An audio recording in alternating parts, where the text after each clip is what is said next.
Natoa shukrani kwa mzee Gitu wa Kaengeri kwa kuongoza ujumbe huu wa wazee na wajukuu wa Mau Mau kuja kunitembelea hapo siku ya leo. Tumekuwa na mazungumzo ya kidhati na ya kirafiki. Wamekuja kwa sababu wao ni wazalendo wa Kenya na wanataka kuona kama Kenya inaendelea mbele kwa njia ya amani. Wao wameniambia wana shida kama ile ambayo inakumba Wakenya wote. Gharama ya maisha imepanda zaidi. Hali ya ushuru vile vile iko juu zaidi. Wamesema mambo ya matibabu kuna tatizo. Watu wanakuwa na shida kupata matibabu kule ambayo wametoka. Wakasema mambo ya ufisadi na hujuma ya mali ya umma vile vile iko juu. Kisha wakasema hali ya usalama vile vile kuna changamoto. Kuna vijana wengine hata kina mama wanatekwa nyara na majambazi. Wanazuiliwa mahali ambayo watu hawajui, wengine wanawawa.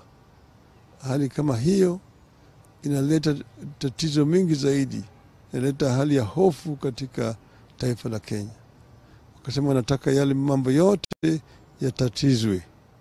Ndio sababu mimi nimewakaribisha, nikawaambia sisi tutajaribu kila kitu ambayo tunaweza kuhakikisha kwamba yale maneno yote yametatuliwa.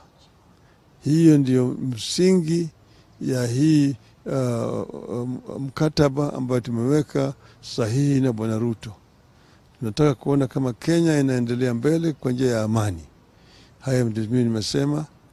Wamenialika nikutane na kongamano ya wazalendo ambayo walipigania uhuru ili tuongee na wao kwa kirefu. Na mimi nimekubali. Tutakutana na tutaongea pamoja na wao. Maana yake yani tunasema Kenya mpaka iunganishe vizazi vyote katika taifa letu. Tuta hali ya usalama, hali ya uzalendo na hali ya utulivu katika taifa letu. Asanteni sana.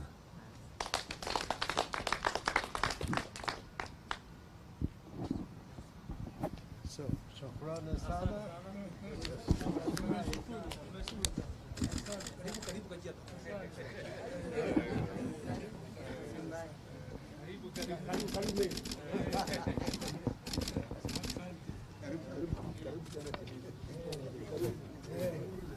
sana.